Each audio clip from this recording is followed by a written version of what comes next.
बिस्मिल्लाहिर्रहमानिर्रहीम। Welcome back to our channel teaching at home. उम्मीद है आप सब खैरियत से होंगे और आई होप कि आप सब ने अपनी एग्ज़ाम्स की प्रिपरेशन स्टार्ट कर दी होंगी। आज हम बात करने वाले हैं एक्सरसाइज 6.3 के क्वेश्चन नंबर 2 को। लास्ट वीडियो में मैंने एक्सरसाइज 6.3 के क्वेश्चन नंबर 1 को अच्छी तरह सिंप्लीफाई किया था और इन इक्वलिटीज़ को अच्छी तरह समझकर सारे सॉल्व किए थे क्वेश्चंस। अब इसी एक्सरसाइज को कंटिन्यू करते हुए आगे के क्वेश्चन सॉल्व करने वाले हैं। इससे पहले अगर आपने मेरे चैनल को सब्सक्राइब नहीं किया तो प्लीज़ जल्दी जल्दी सब्सक्राइब करके मेरी यूट्यूब फैमिली का हिस्सा बन जाओ, ताकि हर नई आने वाली वीडियो का नोटिफिकेशन आपको फौरी तौर पर मिल सके।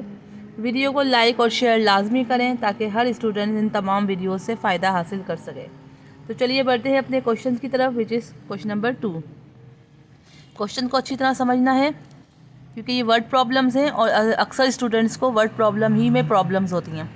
ठीक है, तो Ali score 66 and 72 marks respectively for his 2 test.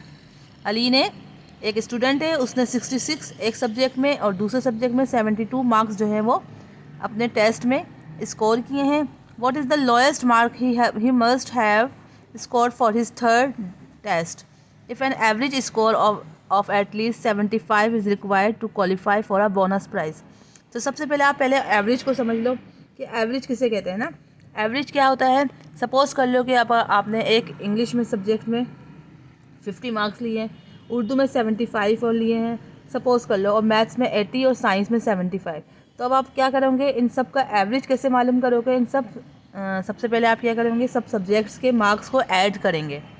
सही ना, इंग्लिश में 50 लिए थे, 50 प्लस 75 प्लस 80 प्लस 75, इन सब को आपने ऐड कर लिया और टोटल जो सब्जेक्ट्स होंगे, जैसे सपोज़ करो कि 5 सब्जेक्ट्स हैं या 4 सब्जेक्ट्स हैं, तो आपने उनको डिवाइड कर देना है। सही है ना। बिल्कुल इसी तरह सपोज़ कर लो कि अली एक स्टूडेंट है, ठीक है, उसने एक सब्जेक्ट में 66 मार्क्स लिए हैं। जी मैं सोल्यूशन कर रही हूँ। देखो, अली स्कोर 66, एक सब्जेक्ट में उसने 66 मार्क्स स्कोर किए हैं, दूसरे सब्जेक्ट में 72। फिर इसको कितने मार्क्स चाहिए, सपोज़ कर लो हम एक्स सपोज़ कर लेते हैं। ठीक है, थर्ड टेस्ट में हमने सपोज़ कर लो कि एक्स मार्क्स लिए। अब उसको कितने मार्क्स लेने हैं, कम से कम, यानी एटलीस्ट का है ना, एटलीस्ट यानी कितने कम लेने हैं कि कम से कम या ज़्यादा से ज़्यादा उसके नंबर आने चाहिए। कितने आने चाहिए, 75। ठीक है, 75।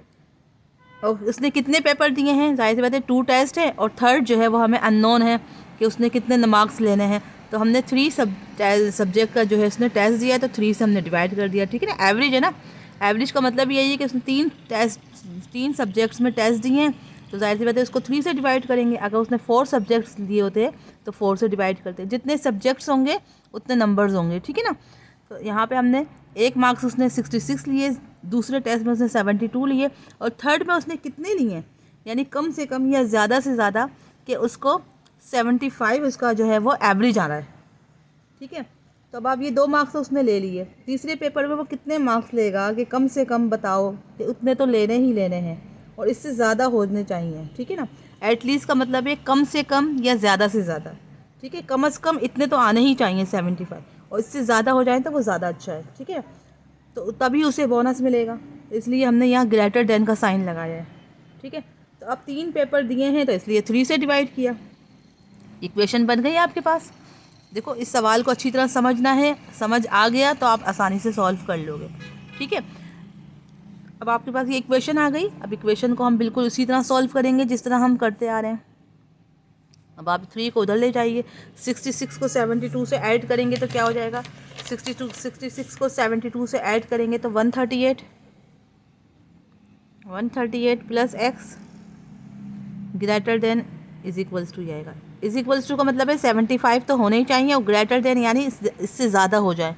ठीक है ना, एटलीस्ट का मतलब यही होता है कम अज़ कम, यानी कम से कम 75 होने चाहिए या उससे ज़्यादा, तो उससे ज़्यादा यानी ग्रेटर देन, और कम से कम यानी इक्वल। ठीक है, ये मैंने आपको अच्छी तरह एक्सप्लेन कर दिया। अब 75 को 3 से मल्टीप्लाई कर देंगे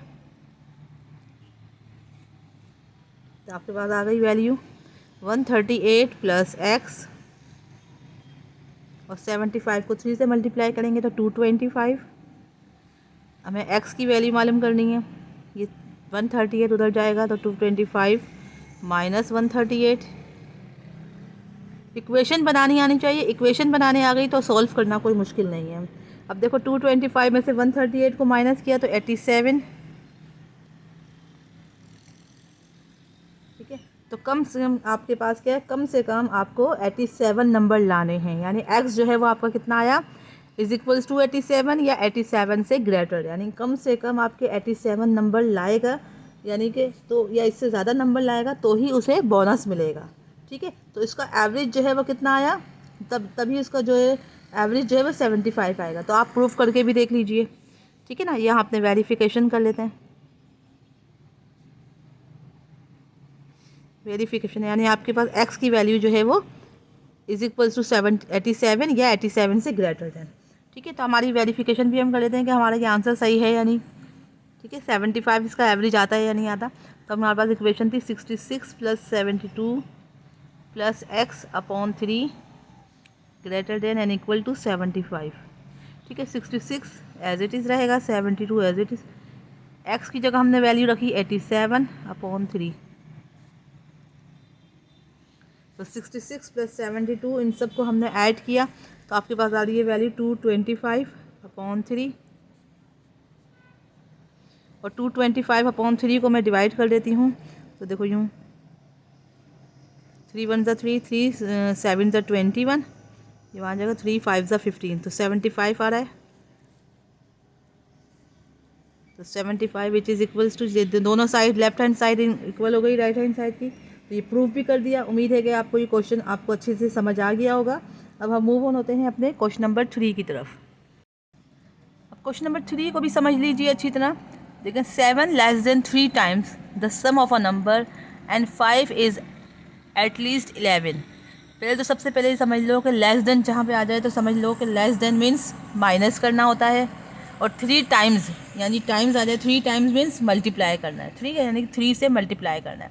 तो देखो 7 less than 3 time the sum of a number. Suppose करो let x be a number, एक नंबर है जो कि है एक्स। ठीक है, अब उस नंबर को यानी sum of a number and 5, यानी सपोज कर लो एक नंबर है एक्स, उसको हमने ऐड किया sum of a number and 5, sum of a number and 5 यानी एक्स + 5, और 3 टाइम्स द सम ऑफ, तो 3 टाइम्स यानी कि 3 से मल्टीप्लाइड हो रहा है। ठीक है, यानी 3 टाइम्स 3 मल्टीप्लाई बाय एक्स + 5 यानी sum of a number and 5। ठीक है, sum of a number and 5 is at least 11। अच्छा, एट लीस्ट 11 जो है वो बाद में लिखेंगे, पहले आपने 7 लेस देन भी है। देखो 7 लेस देन तो इट्स मीन के -7। ठीक है, इज़ एट लीस्ट यानी कम अज़ कम या ज़्यादा से ज़्यादा। कम अज़ कम यानी कि इक्वल, और ज़्यादा से ज़्यादा मीन्स ग्रेटर देन। ठीक है, 11 यह आपकी इक्वेशन है। Find all the number that satisfy this conditions. ठीक है, एक नंबर है वो हमें नहीं पता, हमने सपोज कर लिया एक्स है। कह रहे हैं कि एक नंबर है, इसको जमा कर दो 5 के साथ। ठीक है, और मल्टीप्लाई कर दो 3 के साथ, और उसमें से 7 जो है वो कम कर दो। तो कम से कम कितने नंबर आने चाहिए, 11 से ज़्यादा होने चाहिए। ठीक है, तो अब आप इसकी इक्वेशन आपके पास बन गई, आपके पास ये इक्वेशन है। अब आप इसको सॉल्व कर लीजिए अच्छी तरह।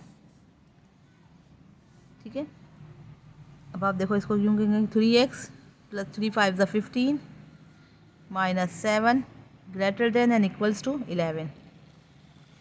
तो जगह 15 में से 7 को माइनस किया तो 15 - 7 8 आया, greater than and equals to 11। 3x इसको उधर ले जाएंगे, 11 - 8। तो x की वैल्यू क्या आई, 3/3। x की वैल्यू आ गई 1। ठीक है, तो x की कीमत जो है क्या होनी चाहिए, 1 के बराबर हो या इससे ज़्यादा हो। ठीक है, 1 के बराबर हो या इससे ज़्यादा होगी तो ही आपकी जो है ये कंडीशन सेटिस्फाई होगी। ठीक है, तो अब आप देखो, अब आपके पास ये आ गया answer which is equals to 1, x is greater than and equals to 1। ठीक है, अब आप चाहो तो इसकी वेरिफिकेशन कर सकते हैं, प्रूफ कर लेते हैं कि ये आया, हमारा आंसर सही आया है यानी। तो हमने क्या किया, इक्वेशन जो थी वो हमारे पास थी 3 × x + 5 -7 greater than and equal to 11। तो हमने x की वैल्यू को 1 सपोज कर लिया। 1 + 5 6 × 3 3 6 18, 18 minus 7 11 which is equals to 11। It's mean कि लेफ्ट हैंड साइड इक्वल है राइट हैंड साइड के, तो ये प्रूव हो गया। तो ये थी एक्सरसाइज 6.3। तो ये पूरी आज कंप्लीट हो गई। उम्मीद है कि आपको इस वीडियो से बहुत ज़्यादा हेल्प मिली होगी। अमूमन बच्चों को वर्ड प्रॉब्लम्स में ही प्रॉब्लम्स पेश आती हैं, तो वो प्रॉब्लम भी हमने आपकी सॉल्व कर दी है। इंशाल्लाह हम नेक्स्ट वीडियो में मिलेंगे नए चैप्टर के साथ, नई एक्सरसाइज के साथ इंशाल्लाह। जब तक के लिए इजाज़त। अल्लाह हाफिज़। अपना बहुत ख्याल रखिएगा।